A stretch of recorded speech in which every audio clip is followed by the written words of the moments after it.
नमस्कार, राम राम, जय हिंद। क्रेकर सबके ऑनलाइन मंच पर आप सभी का स्वागत है। जैसा कि आपको पता है कि वर्तमान की स्थितियां दक्षिणी एशिया, दक्षिणी पश्चिमी एशिया के लिए काफी कुछ संकटग्रस्त है, कुछ परिस्थितियां हैं। भारत ऑपरेशन सिंदूर चला रहा है और पाकिस्तान की कायरतापूर्वक हरकत का जवाब देने के लिए भारत का जो ऑपरेशन सिंदूर है उसका पहला हमने चरण सफलतापूर्वक पूरा कर लिया है और पाकिस्तान के जो आतंकवादियों के ठिकाने हैं उनको हमने नेस्तनाबूद किया है। हम पाकिस्तान के साथ वही सुलूक कर रहे हैं जो उसके साथ उसके कर्मों के हिसाब से उसके साथ किया जा सकता है। भारतीय आर्मी, भारत का प्रत्येक नागरिक जो है अपने देश की सेना के साथ है। लेकिन इसी के साथ कुछ और घटनाक्रम है जो पाकिस्तान में चल रहे हैं। आज जब 8 मई को मैं वीडियो बना रहा हूं, पाकिस्तान में बलूचिस्तान की जो बीएल है, बलूचिस्तान लिबरेशन आर्मी, उसने भी पाकिस्तान के 14 लगभग आर्मी जवानों को मार दिया है। क्या मुद्दा है आखिर बलूचिस्तान का? बलूचिस्तान क्या कॉन्फ्लिक्ट है, क्या मुद्दा चल रहा है, थोड़ा सा समझने की कोशिश करते हैं कि बलूचिस्तान की स्थिति क्या है, इसमें भारत का क्या कहानी है, भारत का क्या रोल रहे, हमारे माइनस प्लस पॉइंट सब कुछ क्या है, थोड़ा सा समझने की हम लोग इसमें कोशिश करते हैं। देखिए, बलूचिस्तान जो है बच्चे एक ऐसा मुद्दा है, अगर इसकी हम रणनीतिक स्थिति के बारे में बात करें ना, तो बलूचिस्तान की सीमा लगती है अफगानिस्तान से, बलूचिस्तान की सीमा लगती है ईरान के साथ, इसी के साथ यहां पर इसकी सीमा लगती है अरब सागर के साथ, यानी कि रणनीतिक रूप से बहुत बड़ा शक्तिमान मान सकते हैं आप इसको। अब कहानी क्या है बलूचिस्तान का, क्या हुआ, थोड़ा सा इतिहास में चलते हैं। ये जो आपको दिखाई दे रहा है यहां पर थोड़ा सा लाइट येलो टाइप का, ये जो शेड है ये है आपके बलूचिस्तान वाला एरिया। ये मुख्य रूप से जो पाकिस्तान वाला बलूचिस्तान का इलाका है, ये यहाँ पर कुछ कबीले हैं, कुछ कबीले निवास करते थे, जैसे बलोच कबीला, आपके पख्तून कबीले जो ये यहाँ पर निवास करते थे, ये सारे के सारे ये थोड़े से ईरान में है, थोड़े अफगानिस्तान में, ये पूरा क्षेत्र जो है इन कबीलों का। जैसे हमारे यहाँ पर भी सीमाओं पर जो आवाजावी होती है वो इनके साथ भी है, ये लोग इनके शादी रोटी बेटी के इधर रिलेशन है, इधर इनकी शादियां वादियां होती रहती है आसपास बॉर्डर के आसपास, तो इनका रिलेशन इनके साथ चलता रहता है। अब कहानी क्या है पाकिस्तान के बारे में, अगर हम बात करें तो पाकिस्तान के पास साथ जो है 4 राज्य हैं। उन 4 राज्यों में क्षेत्रफल के अनुसार सबसे बड़ा राज्य जो है वो आपका बलूचिस्तान है, सबसे बड़ा राज्य बलूचिस्तान है। लेकिन जो मुख्य राज्य है वो है पंजाब और सिंध, जिनकी सीमा लगी हुई है भारत के साथ। यहीं का शासन जो है पंजाब पे ज्यादा, पाकिस्तान पे सबसे ज्यादा शासन जो होता है पंजाब का, सिंध का, इन्हीं लोग यहाँ पर शासन करते हैं। बलूचिस्तान वालों ने हमेशा जो है अपने आप को इनकी अपेक्षा पिछड़ा हुआ माना है, और या फिर हम ये कहें कि पाकिस्तान वालों ने बलूच लोगों को मौका ही नहीं दिया विकास करने का। यही यात्रा है एक्चुअल में। ये बलूचिस्तान अगर हम देखें, इसके इमेजेस, इसके फोटो, इसके बारे में देखें तो बलूचिस्तान एक रेगिस्तान मरुस्थल भरा पथरीला सा इलाका है, लेकिन resources resources resources natural resources का शक्तिमान है बलूचिस्तान। बलूचिस्तान में गैस, बलूचिस्तान में सोना, बलूचिस्तान में पेट्रोलियम, ये सब काफी मात्रा में मिल रहे हैं। इसीलिए बलूचिस्तान जो है काफी रिच है और सबकी निगाहें इसके ऊपर हैं। यही चाहता है, इसीलिए पाकिस्तान नहीं चाहता वो किसी भी हालत में जो है इस बलूचिस्तान को छोड़े। बलूचिस्तान को समझने के लिए सबसे पहले 4 स्टेट हमने पढ़े हैं, इसका थोड़ा सा हमें जानना पड़ेगा इतिहास। बलूचिस्तान के जो यहाँ पर कबीले थे वो सारे कबीले अलग अलग रूप से शासन करते आए हैं हजारों सालों से। वहां पर एक कबीला जो था कलात नाम का, उन कबीले के सरदार ने सभी को इकट्ठा किया और उनसे कहा कि हम लोग साथ मिलकर शासन करते हैं, साथ मिलकर रहते हैं। साथ मिलकर रहे। जो कलात जो मुख्य कबीला था वो राजा मान लिए गए और सभी कबीले स्वतंत्र रूप से, कोई भी कबीला किसी के अंडर नहीं था, सभी कबीले स्वतंत्र रूप से शासन कर रहे थे, लेकिन सभी कबीलों का एक सरदार बना दिया गया जिसको खान ऑफ कलात, कलात का खान या खाने तो कलात कहा गया। ये कहानी चल रही थी, सब कुछ ठीक ठाक चल रहा था। अब हम चलते हैं आजादी के जमाने में। उससे पहले जो है वहां के जो खाने तो कलात हैं, अंग्रेजों के जमाने में क्या होता है, जो रूस है, यूएसएसआर है, जब भारत में तो है ब्रिटेन का शासन, और यहां पर ऊपर रूस जो है 1830 के आसपास यहां तक रूस पहुंच गया। जब रूस यहां तक आता है तो जो ब्रिटिश भारत है, यहां की सरकार की नींद जागती है और ये डायरेक्टली टकराव नहीं चाहते यूएसएसआर के साथ। तो इनको ये जो अफगानिस्तान है इसको अपने कंट्रोल में लेना है। ये चाहते हैं कि ये जो बलूचिस्तान वाला, ये जो अफगान वाला हिस्सा है, ये एक बफर स्टेट के रूप में रहे, कोई सीमा का निर्धारण ना रहे। तो इसीलिए इनको यहां पहुंचना था, अफगानिस्तान जाना था, जिसके लिए रास्ता जो है बलूचिस्तान में एक दर्रा है बच्चे, आपने उसके इतिहास में पढ़ा होगा, इतिहास का काफी महत्वपूर्ण दर्रा है खैबर बोलन दर्रा जो यहाँ पर है। इस दर्रे के सहारे इनको इधर जाना था। जब ये यहां से इधर जा रहे थे तो यहां पर इन्होंने एक एग्रीमेंट तो कर लिया था यहाँ के सरदार के साथ, लेकिन सरदार की, जैसा कि आपको पता है, ये आवश्यक नहीं है कि राजा की सभी लोग माने, तो सरदार ने एग्रीमेंट कर लिया कि ठीक है आप जाओ, निकल सकते हो, सब कुछ हो गया। लेकिन कुछ कबीलों ने जो है, वहां के कबीलों ने अंग्रेज सेना के ऊपर आक्रमण किया और काफी क्षति पहुंचाई। इससे अंग्रेज लोग नाराज हुए और अंग्रेजों ने जो है वापस रिटालिएट किया और इनके साथ एग्रीमेंट किया, इनके साथ संधि की, जिसको जो हम कहते हैं कलात की संधि। कलात की संधि जो है कुछ 1830 से 1839 के आसपास, 39 में सिंध का अधिग्रहण होता है और संधि आते आते कलात की संधि 1875-76 में हमने संधि कर ली, मतलब ब्रिटिशर्स ने संधि कर ली किसके साथ? बलूच के लोगों के साथ, जिनको उस जमाने में क्या कहा जाता था? कलात कहा जाता था। इस संधि के बाद सब कुछ चल रहा था। कभी अंग्रेजों ने जो एग्रीमेंट किया था उसमें कहा कि हम आपके आंतरिक मामलों में कोई दखल नहीं देंगे, लेकिन जैसा कि भारत के सभी राज्यों के साथ उनकी संधियां थी ऐसी, तो लेकिन फिर भी उन्होंने दखल दिया। एक्चुअली जो भारत की अभी ज्वलंत कुछ समस्याएं हैं बहुत सारी, इन समस्याओं की जड़ जो है वो ब्रिटिशर्स छोड़ के गए, इनका मूल रूट को जो है, रूट कारण जो है वो ब्रिटिशर्स ही देकर गए। ये जो समस्या थी, इस समस्या भी वहीं पर छुपी हुई है। अब क्या होता है कि 1932 में इनका एक शासक आता है, अहमद यार खान। अहमद यार खान जो है, अहमद यार खान के शासक बनने के बाद उसी के दौर में जो है, अहमद यार खान के दौर में ही ब्रिटेन जो है आजादी की ओर बढ़ाता है कदम। इन सब लोगों को आजाद करने की कहानी चलती है कि भारत आजाद होने वाला है, पाकिस्तान सेपरेट, पार्टीशन का दौर चलता है। इसी दौर में, पार्टीशन के इसी दौर की कहानी है। अब हम इस कहानी को लेकर चलते हैं आजादी के दौर। आजादी के दौर में क्या हुआ बच्चे कि मीर अहमद यार खान, जो कि खाने तो कलात है, बलूच, जो बलूचिस्तान वाला हिस्सा है उसके शासक हैं, और पाकिस्तान के संस्थापक हैं मोहम्मद अली जिन्ना। आपको पता है कैबिनेट मिशन भारत आया। कैबिनेट मिशन के द्वारा 3 प्रावधान दिए गए किसी भी रियासत, किसी भी क्षेत्र को, या तो भारत में शामिल हो, या पाकिस्तान में शामिल हो, या वो स्वतंत्र रहे। बलूच लोगों ने या मीर अहमद यार खान ने तीसरा ऑप्शन चुना कि हम स्वतंत्र रहेंगे, हम ना भारत में मिलेंगे ना पाकिस्तान में मिलेंगे। इसके लिए उन्होंने क्या किया, लोगों से मदद भी मांगी कि हाँ भारत के पास भी आए, लेकिन भारत वालों ने तत्कालीन परिस्थिति को देखते हुए कहा कि अभी हम आपकी कोई मदद कर नहीं पाएंगे। ये गए मोहम्मद अली जिन्ना के पास और जिन्ना ने अपना इंटरेस्ट ढूंढा बलूच लोगों के साथ। जैसे ही जिन्ना ने इंटरेस्ट ढूंढा, जो मीर अहमद यार खान थे, इन्होंने इस मोहम्मद अली जिन्ना को बना दिया अपना पॉलिटिकल एडवाइजर, राजनीतिक सलाहकार।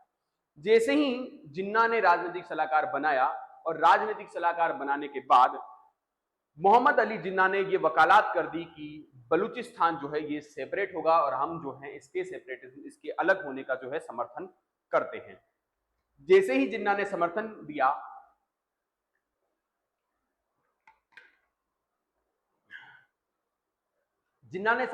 और इस व्यक्ति का, मीर अहमद यार खान का विश्वास इन्होंने जीता। इसके पहले मीर अहमद यार खान जब कैबिनेट मिशन के सामने गए तो उन्होंने कहा कि बलूचिस्तान के भविष्य का कोई भी फैसला आप हमसे पूछे बिना नहीं कर सकते। भाई सीधी सीधी बात है, अगर हम एक स्वतंत्र है तो आप हमसे बिना पूछे हमारे भविष्य का फैसला कैसे कर लेंगे। अब पॉलिटिकल एडवाइजर बलूचिस्तान के मोहम्मद अली जिन्ना ने जो है समर्थन किया कि बलूचिस्तान आजाद रहेगा, और 5 अगस्त 1947 को एग्रीमेंट पर हस्ताक्षर हो गए कि बलूचिस्तान जो है आजाद रहेगा। जिन्ना ने पैरवी की। उसके बाद 11 अगस्त को जो है ये घोषणा हो गई कि बलूचिस्तान जो है एक स्वतंत्र देश होगा, यानी कि ब्रिटिश लोग जो हैं वो बलूचिस्तान को आजाद करके गए, वो तीसरा देश था, उसे स्वतंत्र करके गए। अब ये कहानी जो हो गई, 11 अगस्त को घोषणा होगी, सब कुछ ठीक चल रहा है, कहीं कोई टेंशन नहीं है। लेकिन क्या होता है, जैसा दोगलापन ब्रिटिशर्स ने हमेशा दिखाया, यहां पर मोहम्मद अली जिन्ना जिस इंसान के दिमाग में हमेशा से पाप भरा हुआ था, इस आदमी के दिमाग में कहीं ना कहीं पहले ही चल रहा था कि आज अगर मैं इसे फ्रीडम की तरफ इसका हाथ बढ़ाता हूं, ये आज आजाद हो जाए, कल मैं इस पर कब्जा कर लूंगा, क्योंकि वो कमजोर देश। अब कहानी क्या है बलूचिस्तान वालों के साथ कि जैसे ही ये छोड़कर गए अंग्रेज, मोहम्मद अली जिन्ना के दिमाग में खुराफात चली कि मुझे ये चाहिए। इसके लिए उन्होंने ब्रिटिश के ऊपर दबाव बनाना शुरू किया कि आप कुछ ऐसा करिए कि ये जो है हमें मिले बलूचिस्तान। तो ब्रिटेन वालों ने सितंबर के आसपास आकर, सितंबर का जो समय है, ब्रिटेन वालों ने सितंबर के आसपास आकर एक घोषणा की कि जो बलूचिस्तान है, जो कलात स्टेट है, वो अपनी स्वतंत्र रूप से इंटाइटी चलाने में सक्षम नहीं है। और ये लाइन जैसे ही कही, और मोहम्मद अली जिन्ना का तो जैसे आप ये मानो कि उसका तो वेट ही कर रहा था जिस घड़ी की, जिस क्षण की वो उसे मिला। और उसके बाद तो मोहम्मद अली जिन्ना ने जो है डायरेक्टली इनसे बातचीत करना शुरू किया कि आप तो शेर रटी आ जाओ, शेर बचे, सब कहानी की इससे। लेकिन इन्होंने मर्जर का विरोध किया मोहम्मद यार खान ने, और ये मर्ज नहीं होते। जब मोहम्मद यार खान पाकिस्तान में मर्जर को एक्सेप्ट नहीं करते हैं, तो फिर पाकिस्तान की जो आर्मी है, आर्मी डिप्लॉय की गई, आर्मी को भेजा गया, और आर्मी से काफी ज्यादा वहां पर विद्रोह करवाया गया। जो यहाँ के शासक हैं मीर अहमद यार खान, इनको उठाया गया और जबरदस्ती ले जाकर कराची में एग्रीमेंट करवाया गया, साइन करवाया गया कि आप यहाँ के लीडर हैं, साइन करिए। कराची में एग्रीमेंट होता है, साइन हुआ, जबरदस्ती साइन करवाया गया। लेकिन ये आदमी नाखुश था इस चीज से। इसके बाद इनसे कहा गया, ये एग्रीमेंट हुआ, एग्रीमेंट में कहा गया कि हम जो हैं केवल डिफेंस, रक्षा या संचार, विदेश मामले इन्हीं में रहेंगे, आप स्वतंत्र रूप से शासन कर सकते हैं, ये था। लेकिन जैसा कि पता है एग्रीमेंट में कहानी कुछ और है, एक्चुअल में कहानी कुछ और है। इसके बाद क्या होता है, ये जो मीर अहमद यार खान के भाई हैं, इनके जो भाई हैं प्रिंस अब्दुल करीम, मीर अहमद यार के भाई प्रिंस अब्दुल करीम, इन्होंने कर दिया विद्रोह। प्रिंस अब्दुल करीम का विद्रोह काफी भयंकर साबित हुआ। इन्होंने कि नहीं माना कि हम इस समझौते को मानते नहीं हैं, इस समझौते को नहीं मानते, तो इन्होंने ब्रिटिशर्स के खिलाफ जो है लड़ाई छेड़ दी, सॉरी पाकिस्तान के खिलाफ। मोहम्मद अली जिन्ना पाकिस्तान के खिलाफ इन्होंने लड़ाई छेड़ दी है। और ये जो लड़ाई है, आप अगर उस एरिया के बारे में सोचोगे तो ऐसा, भाई आप अपने घर के बारे में सबसे अच्छे तरह से जानते हो। जो प्रिंस अब्दुल करीम खान, वहां के कुछ और कबीलों ने इनका समर्थन किया, और ये गुरिल्ला श्रेणी से, गुरिल्ला जो पद्धति है उससे वार करते थे। जो पाकिस्तानी आर्मी मैदानों के सारे अंदर प्रवेश करती थी, ये पहाड़ियों पर बैठे रहते थे और पहाड़ियों से ऊपर से पत्थर, बंदूकें, गोलियां सब कुछ बरसा रहे हैं वहां से। तो पाकिस्तान की सेना को बहुत नुकसान हुआ। अब कोई उपाय नहीं दिखा पाकिस्तान को। ये बात जो चल रही है 1948 की बात चल रही है, जब प्रिंस अब्दुल करीम खान विद्रोह कर रहे हैं। कहानी क्या हुई, इस विद्रोह के बाद अब्दुल करीम खान ने जो विद्रोह किया, पाकिस्तान बुरी तरह से यहां से परास्त हो रहा है। उसको आज भी कुछ भी नहीं दिखता, वो बाजार से खरीद कर मेडल टाकने वाला उनका फीलिंग है। हमेशा ये छोटी छोटी हर एक लड़ाई में उसने मुंह की खाई है, फिर भी नकटा तो नकटा ही रहेगा। तो बात क्या है कि अब्दुल करीम खान का विद्रोह शांत नहीं हो रहा है, वो विद्रोह कर रहे हैं, काफी नुकसान पहुंचा रहे हैं। तो इनसे समझौते की पेशकश की गई, और समझौते के द्वारा क्या कहा गया कि आप लोग जो पहाड़ी पर बैठे हुए, आप लोग नीचे आए, हम आपको, आप आराम से, हम जो भी एग्रीमेंट है बैठकर बात करेंगे और आपको कोई नुकसान नहीं पहुंचाएंगे। सब कुछ हुआ। और आप जिसे इस्लामिक बोलते हैं, वो ये इस्लामिक देश, इन्होंने कुरान की कसम खाई। पाकिस्तान की जो आर्मी है उन्होंने कुरान की कसम खाई, जो इनका सबसे पवित्र ग्रंथ माना जाता है। लेकिन दोगलेपन की इंतहा इंतहा इंतहा, दोगलेपन की इंतहा यह है कि जैसे ही प्रिंस अब्दुल करीम खान नीचे आए, पहाड़ियों से नीचे उतरे, अपने साथियों के साथ सरेंडर किया, बातचीत हुई, इन्होंने इस आदमी को जेल में डाल दिया। पहला विश्वासघात बलूच लोगों के साथ, बलूच लोगों के साथ विश्वासघात हुआ। इनके लीडर और कुछ लोगों को जेल में डाला। हालांकि फांसी की सजा तो इस जमाने में नहीं दी गई, लेकिन फिर भी पूरा समझौता रद्द किया, काफी बुरी तरह से दबाया गया, धोखा हुआ लोगों के साथ। पूरे बलूच लोग जो हैं, कबीले के लोग जो हैं, काफी ज्यादा नाराज है इस बात से। इस घटना के बाद 48 के बाद कुछ समय तक जो है शांति होती है। लेकिन इसी के थोड़े दिन के बाद जो हो 1958 के आसपास सिकंदर मिर्जा जो पाकिस्तान में थे, पाकिस्तान के शासक, आर्मी चीफ, उन्होंने मार्शल लॉ लगा दिया, सेना का शासन। जैसे ही मार्शल लॉ लगा, 1958 की कहानी में चलते हैं हम लोग, ये क्रोनोलॉजी समझिएगा। 1958 यहां पर मार्शल लॉ लग जाता है पाकिस्तान में, आर्मी का शासन होता है। मार्शल लॉ, जब मार्शल लॉ लगता है तो सारे ही अधिकार समाप्त हो गए बलूच लोगों के, जो थोड़े बहुत अधिकार मिले हुए थे वो भी। यानी कि जो आपका मीर अहमद यार खान था, जो खाने तो कलात था, उसके सारे ही अधिकार थे, वो सब कुछ समाप्त, सब गया। अब सुनने की स्थिति पर, मैं सुनने पर सवार हूं, तो मीर अहमद यार खान शून्य पर सवार है, उसके पास कुछ नहीं है, लेकिन जो ट्राइबल कम्युनिटीज है उसमें दम बाकी है और उन्होंने विद्रोह करना शुरू किया। एक 80 साल के वृद्ध जो है नवाब नौरोज खान, आप देख रहे हैं 80 साल के वृद्ध हैं नवाब नौरोज खान, जिनको बलूच लोग दादा नौरोज भी कहते हैं। ये आदमी अपने परिवार के अपने बच्चों के साथ विद्रोह करने के लिए आगे आया। और जब एक 80 साल का बूढ़ा लड़ रहा है तो जवान क्यों नहीं आगे आएंगे। युवा लोगों में भी भावना जागी और युवा लोग भी लड़ने लगे। पद्धति वही अपनाई गई जो आपके प्रिंस करीम खान ने अपनाई है, पहाड़ी पर बैठकर पाकिस्तानी सेना का नुकसान। वही हो रहा था, लेकिन फिर से पाकिस्तानी सेना ने वही कहा, समझौते की पेश होती है। और जैसे ही समझौता हुआ फिर से कुरान की कसम खाई गई। यहां पर देखिए, ऑन द कुरान प्रोमिस, ये जनरल टीका Khan took an auth again on the Quran promise कि आपको समायाचना देंगे, कोई टेंशन नहीं है, आपका ध्यान रखा जाएगा, सिक्योरिटी सुरक्षा सब कुछ देंगे। लेकिन फिर से वही कहानी दोहराई गई, फिर से बलूच वालों को मिला धोखा धोखा धोखा। जो विश्वासघात होता है ना बच्चे, एक बार अगर विश्वासघात हो जाता है ना, इंसान दोबारा भी भरोसा कर, लेकिन बार बार अगर आप विश्वास कर रहे हो ना किसी भी इंसान पर, तो आप बेवकूफ हो। एक बार दो बार मान लिया, लेकिन बार बार इन लोगों के साथ बार बार धोखा हो रहा है और उसी धोखे का शिकार अब वर्तमान की स्थितियां इसी धोखे का परिणाम है। हम जो बोएंगे हम वही काटेंगे। ये बीज पाकिस्तान ने रोपे हैं, जो बेईमानी के, जो धोखे के बीज रोपे हैं, ये उन्हीं का परिणाम है। कहानी यही नहीं रुकती है, ये कहानी होती है। और जैसे ही ये नवाब नौरोज खान पहाड़ों से नीचे उतरते हैं या ट्राइबल्स के साथ, फिर वही कहानी दोहराई गई। यहां पर अब की बार क्रूरता ज्यादा की गई, इनके बेटों को, इनके परिवार को फांसी की सजा दी गई और बहुत बुरी तरीके से इनके साथ व्यवहार किया गया। इसके बाद जो है कुछ समय तक यहां पर थोड़े दिन शांति रही। फिर जो है 1969 का समय है। 1969 जो है पाकिस्तान में यहया खान का शासन है और शांति चल रही है थोड़े समय के लिए। पाकिस्तान में शासन है यहया खान, या खान प्रधानमंत्री हैं पाकिस्तान के, शांति रही। इसके बाद हम चले, दोबारा एक नया घटनाक्रम चलता है और ये पिछले हर एक घटनाक्रम पिछले वाले से काफी ज्यादा जो है अग्रेसिव रहा। हर एक घटनाक्रम पिछले घटनाक्रम से काफी ज्यादा जो है अग्रेसिव रहा। अब क्या होता है कहानी में कि 1973 1973 का दौर आता है और 1973 में बच्चे बलूचिस्तान में जुल्फिकार अली भुट्टो पाकिस्तान के प्रधानमंत्री बन जाते हैं। जैसे ही जुल्फिकार अली भुट्टो पाकिस्तान के प्रधानमंत्री बनते हैं, भुट्टो साहब जो हैं, जुल्फिकार अली भुट्टो 1973 के आसपास का दौर है और पाकिस्तान के प्रधानमंत्री हैं जुल्फिकार अली भुट्टो। जुल्फिकार अली भुट्टो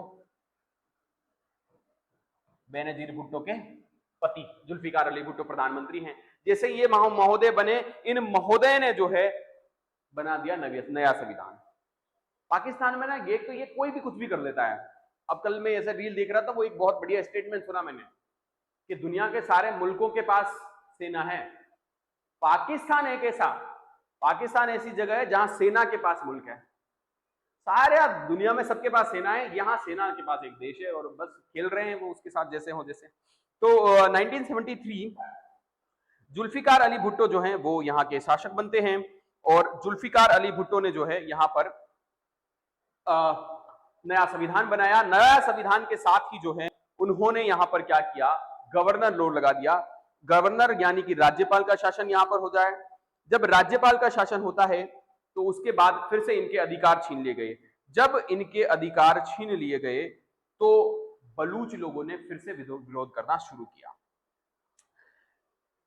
जुल्फिकार अली भुट्टो ने बलूच लोगों के ऊपर जो है केस लगा दिया देशद्रोह का। उनसे कहा गया कि आपको ईरान से हथियार आ रहे हैं, काफी सारी ऐसी घटनाएं हो रही है, बाहर से हथियार आ रहा है, आप पाकिस्तान के खिलाफ साजिश कर रहे हो। बलूच लोगों को जबरदस्ती जो है जेल में ठूस दिया जा रहा है, जबरदस्ती जो है बलूच लोगों को जेल में डाला जा रहा है। इसके लिए बलूच लोगों ने विरोध करना शुरू किया। जब बलूच लोगों ने विरोध किया तो इस समय इनके कुछ प्रमुख नेता आते हैं, जैसे नवाब, ये सारे नेता अलग अलग कबीलों के हैं, ठीक है। जैसे आपके नवाब खैर बख्श इस जमाने में इनके लीडर होते हैं, नवाब खैर बख्श। तो इन्होंने विद्रोह करना शुरू किया। इनके साथ और भी कुछ बहुत सारे कबीलों के सरदार थे, जैसे नवाब अताउल्ला मेंगल, जैसे गोस बख्श, जैसे गुलाम खान नजीर, ऐसे बहुत सारे नेता जो हैं इनके साथ रहे इस जमाने में। अब 1973 में जब बलूचिस्तान में एक्चुअली क्या हुआ था, इसके पहले बलूचिस्तान के लोगों को अधिकार मिले और उनकी सरकार हो गई थी। तो उनकी सरकार बेनजीर भुट्टो ने गिरा दी और जुल्फिकार अली भुट्टो ने सरकार गिराई और सरकार गिराकर यहां पर शासन लगा दिया सरकार का, पाकिस्तानी सरकार का डायरेक्ट शासन हो गया, मार्शल लॉ लगा, नया संविधान बना। बलूच लोगों का अधिकार जो है वो खत्म हुआ और बलूच लोगों ने जो है घटनाक्रम में आंदोलन करना शुरू किया और काफी ज्यादा रिटेलिएट किया। यहां पर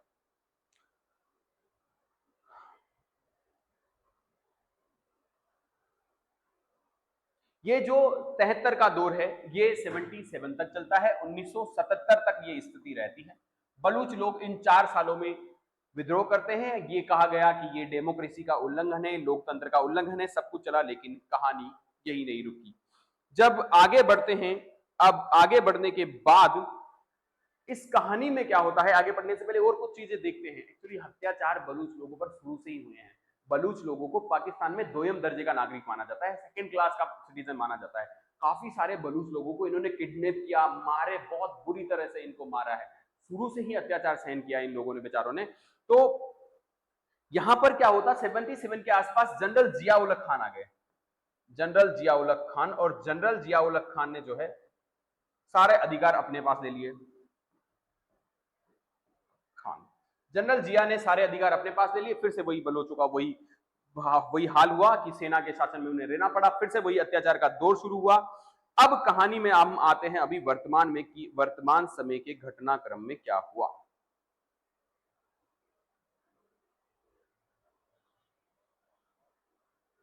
अब पहुंचते हैं हम लोग वर्तमान समय में। वर्तमान समय की जो कहानी है, जो नए कॉन्फ्लिक्ट है, नए कॉन्फ्लिक्ट शुरू होते हैं बच्चे सन 2000 के आसपास। सन 2000 के आसपास कहानी शुरू होती है और 2000 के आसपास होता क्या है कि चाइना का इंटरफेयर शुरू हो गया पाकिस्तान में। और जैसे ही चाइना का इंटरफेयर शुरू हुआ, एक चाइना का एक रणनीति है, एक स्ट्रेटेजी है जिसको बोलता है रिंग ऑफ पर्ल्स, यानी कि मोतियों की माला। मोतियों की माला के नाम से एक रणनीति है जिसका उद्देश्य है कि समुद्र में भारत को घेरना। चीन जो है भारत को समुद्र में घेरना चाहता है। उसके लिए वो अलग अलग बंदरगाहों पर कब्जा कर रहा है। श्रीलंका के हम्बन टोटा पर उसका अधिकार हो गया, इधर आपके मालदीव पर उसके बंदरगाहों को उसने लीज पर ले लिया, इनको लीज पर लिया। इसी के तहत जो अपने यहां पर एक बंदरगाह जो है, ये देखिए, ये जो अपना गवादर बंदरगाह है बलूचिस्तान का, इसको चीन ने लीज पर ले लिया। जैसे ही गवादर बंदरगाह लिया, बहुत बड़ी बातें की गई कि जो है गवादर को हम शक्तिमान बना देंगे, ये तो मुंबई की तरफ विकास करेगा, जैसे भारत में मुंबई है, ऐसे बहुत सारे ऐसे वादे किए गए। अब क्या हुआ कि सन 2000 के आसपास जैसे ये लिया गया, अब चाइनीज लोग यहाँ पहुंचे, यहाँ पर डेवलपमेंट के काम शुरू होने लगे। ग्वादर बंदरगाह पर विकास के काम शुरू होने के, बहुत सारे यहाँ पर गैस पाइपलाइन, तो गैस तो है ही सही, बहुत सारे विकास के काम शुरू होने। लेकिन उन काम में क्या हुआ, जो यहाँ के लोकल लीडर्स हैं, जो बलूच लीडर्स हैं, उन बलूच लीडर्स को शामिल नहीं किया गया। प्लस यहाँ पर जो इस बंदरगाह में जो काम हो रहा है, जो एक्टिविटीज हो रही है, उसमें भी बलूच लोगों को शामिल नहीं किया गया, यानी कि रोजगार बलूच लोगों को नहीं दिया। हमारा बंदरगाह है बलूचिस्तान कह रहा है हमारा बंदरगाह, हमारी जमीन, और हम ही लोगों को काम नहीं मिल रहा। अरे घर का पूत कमारा डोला जजमाना का फेरा, आसपास के लोग आके काम कर रहे हैं, सिंध के लोग आ रहे हैं, उधर से पंजाब के लोग आ रहे हैं जो वहां पर काम कर रहे हैं, खुद बलूच लोग बेरोजगार घूम रहे हैं। इससे जो है बेरोजगारी आंदोलन का सबसे बड़ा मुद्दा होता है। ज्यादा दिनों तक बेरोजगारी नहीं सहन होगी इन सालों से। और बेरोजगारी बेरोजगारी बड़ी खतरनाक चीज। बेरोजगारी बड़े बड़े विद्रोह को जन्म दे देती है। समाज और सोसाइटी को देखो तुम लोग, बेरोजगारी एक अभिशाप है, और जवानी में तो बहुत बड़ा अभिशाप है बेरोजगारी। हालांकि रोजगार ज्यादातर युवा अवस्था में रोजगार होता है। देखो, एक रोजगार और एक बेरोजगार, दोनों व्यक्तियों की स्थितियों पर गौर करो। एक रोजगार वाला इंसान, एक बेरोजगार वाला इंसान। रोजगार और बेरोजगार दोनों ब्याह को लेकर छुरी देखवा जाओ, सोचो। एक रोजगार वाला आदमी जाओगे, उसको पूछेगा छोरी वाला दारू वारू पियोचेगा, लड़की ने पूछा कि कभी कभी क्या ले लेते हो। अब जो रोजगार वाला है वो फुल रोजगार के कॉन्फिडेंस में अपने पास रोजगार भी सरकारी नौकरी फुल कॉन्फिडेंस में है, कह रहा है कभी कभी ओकेजनली ले लेता हूं, बस शांति आई कि ठीक है कोई बात को ना बाड़ो आगवाल कदी कदी तो पे होते रोजी ना तो पी लो। अब यही कहानी अगर बेरोजगार के साथ हो रही है। देखो बेरोजगार गया ब्याह को लेकर छोरी देख बा, और ब्याह को लेकर छोरी देख बा गयो, और वहां जा जी थोड़ो छो वहां का नचा लग छोरी वाला खागा, छोरी भी कहेगी दारू वाड़ो दारू तो कतई ने छा जी। उस बेचारे ने बोला कि कभी कभी ब्याह बाय लागला रहा, साल 2 साल में एक आध बार पी लू। तो देखो अब उसी स्थिति को सेम जवाब है दोनों इंसानों को, लेकिन समाज और सोसाइटी की सोच देखो, लोग सोचेंगे उसी बात को, लोग सोच रहेंगे अरे यही खरी हो कदी कदी पियो तो मतलब तो ये तो रोजी नहीं पियो ये तो शुद्ध बेउड़ो। और वही रोजगार वाला होगा सरकारी तो हाँ ठीक है कदी कदी तो पी ले, कदी कदी तो सभी पी रहे आजकल। तो डिफेंस समाज खुद तुम्हारा पहरेदार हो जाएगा, तुम्हें अपनी सफाई नहीं देनी। ये रोजगार और बेरोजगारी का खेल है। तो बेरोजगारी के चक्कर में यहां पर कहानी आलम यह हुआ कि बलोच लोगों के अधिकार छीने जाने लगे और बलोच लोगों ने विद्रोह करना शुरू किया। अब बलोच लोग पहले तो पाकिस्तानियों को मार रहे थे, अब चीन वालों को भी ठोकने लगे। इधर जो चीन वाले लोग यहां पर काम कर रहे हैं, सन 2000 की कहानी चल रही है, सन 2000 के आसपास। अब चीन वालों को भी मार रहे हैं, जो पंजाब के लोग यहां पर काम करने आ रहे हैं उनको भी बलोच लोग मार रहे हैं। और इसी समय जो है इन्होंने क्या किया, नवाब अकबर बुगटी यहां पर इनके लीडर हैं, एक यहां पर एक लीडर हुए इनके नवाब अकबर बुगटी। नवाब अकबर बुगटी को जो है इन्होंने मार दिया। यह है नवाब अकबर बुगटी बलोच। जो नवाब अकबर बुगटी एक 80 साल के लीडर हैं। 2006 में जो है बलोच सेना ने एक ऑपरेशन किया और पाकिस्तान सेना ने एक ऑपरेशन किया और इनको मार दिया। जैसे ही इस इंसान को मारा वैसे ही बलूचिस्तान की कहानी बहुत बुरी तरीके से बढ़ती है और बलूचिस्तान आग में पूरी तरह जलना शुरू होता है। बलूचिस्तान का बड़ा विद्रोह शुरू हुआ। नवाब बुगटी के मरने के बाद 2006 में इनकी मृत्यु हुई और 2006 के बाद जो विद्रोह है उसमें तेजी आना शुरू होता है। बलोच लोग बड़ी बुलंद आवाज में कहानी शुरू करते हैं और इसमें क्या होता है कि एक दौर ऐसा आया कि बलोच अब अच्छे हथियार अच्छे इक्विपमेंट के साथ लड़ने लगे और इसमें पाकिस्तानी सेना जो है वो भी काफी बुरी तरीके से रिटालिएट करने लगी। जो एनकाउंटर हुआ अकबर बुगटी का उसके बाद की परिस्थितियां हैं और उसके बाद तो जो है बलूचिस्तान बहुत बुरी तरीके से जलता है। एक लीडर और हैं इनके जो आपके एक बहुत परवेज मुशर्रफ का दौर 2000 का जो है उसमें भी एक घटना हुई है। परवेज मुशर्रफ जो हवा में उड़ने वाले, आपको पता है ऐसे ऐसे नेता हैं, भगवान ने सारे जो नमूने हैं एक ही जगह पर इकट्ठा कर दिए। चलो कहानी देखो घटनाक्रम क्या है। परवेज मुशर्रफ साहब कहते हैं, धमकी दी है बलोच वालों को कि ये 70 वाला पाकिस्तान नहीं है कि 1970 में जो हुआ वो तुम कर दो, ये 70 वाला पाकिस्तान नहीं है, तुम्हारे सामने नहीं झुकेगा। तो बलूच नेता सरदार अताउल्लाह मेंगल ने कहा कि भाई साहब जो विकास हुआ है 70 के बाद 2000 में, ये कहानी चल रही है कि जो 70 में था तो 70 से 2000 में आप ही नहीं पहुंचे हो, हम भी तो पहुंचे यार, जमाना तुम्हारा ही थोड़ी बदला है, हमारा भी तो बदला है, तो हम भी 70 वाले नहीं है, हम भी तुमसे नहीं रुकने वाले।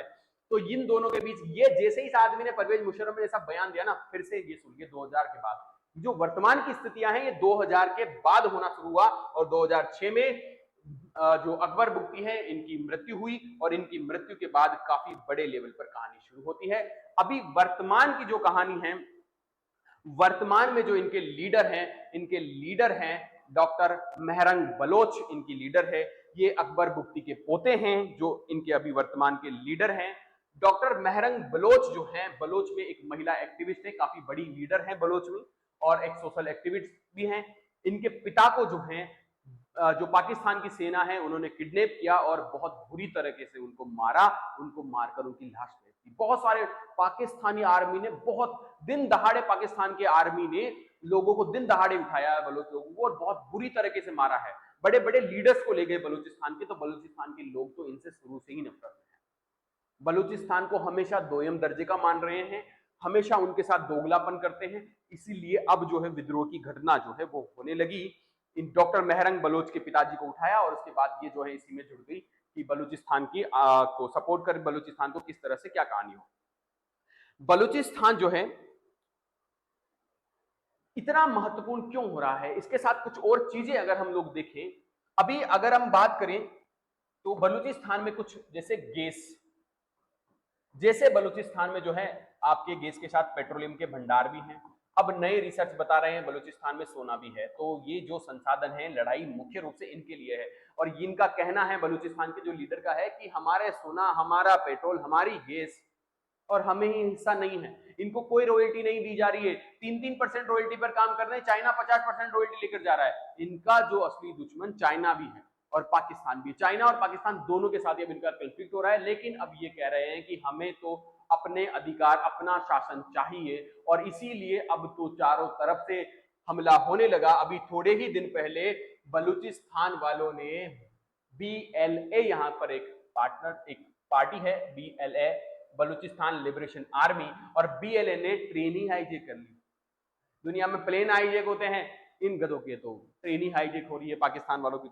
तो इन्होंने इसको, ट्रेन को हाईजैक किया, और अब आज जो है 14 आर्मी को मार गिराया। ऐसा कन्फ्लिक्ट चल रहा है। तो दोनों तरफ से जो है पाकिस्तान का सत्यानाश होना तय है। हम यही कोशिश करेंगे कि बलूचिस्तान जो है, इनसे जैसे 1971 में इंदिरा गांधी ने एक बांग्लादेश का निर्माण किया था, वैसे ही हो सकता है कि आज इस जमाने में जो है बलूचिस्तान एक नया देश बन जाए पाकिस्तान से टूटकर। ये पूरी संभावनाएं जताई जा रही है। इन लोगों ने कभी भी इनके साथ अच्छा नहीं किया और उसी का ये परिणाम भुगत रहे हैं। तो आई होप आपको बलूचिस्तान की जो कहानी है ये समझ में आई होगी, ऐसी आशा और ऐसी उम्मीद करता हूं। आप लोग मुझे कमेंट करके ये बता दीजिएगा कि जो स्ट्रिंग ऑफ पर्ल्स जो नीति है चाइना की, उस स्ट्रिंग ऑफ पर्ल्स नीति को काउंटर करने के लिए भारत कौन सी नीति अपना रहा है। लेकिन एक बार हम ले चलते हैं आपको चाइना की रणनीति की ओर। चाइना की जो रणनीति है, ये जो आप यहां पर ये लाइन देख रहे हो गवादर से, ये वाली, इसको कहते हैं ERCP, China Pakistan industrial corridor, CPEC, China Pakistan industrial corridor. और ये चाइना पाकिस्तान इंडस्ट्रियल कॉरिडोर जो है, ये गवादर से ही शुरू होता है और भारत के POK से होकर जाता है ये। इसीलिए यहाँ पर इसके भी इंटरेस्ट हैं चीन के, तो इसको भी हमें काउंटर करना है। इसका भी विरोध ये लोग जता रहे हैं कि हमें हमारे अधिकार तो दीजिए। ठीक है, चलिए आज की कहानी यहीं तक। धन्यवाद, थैंक यू।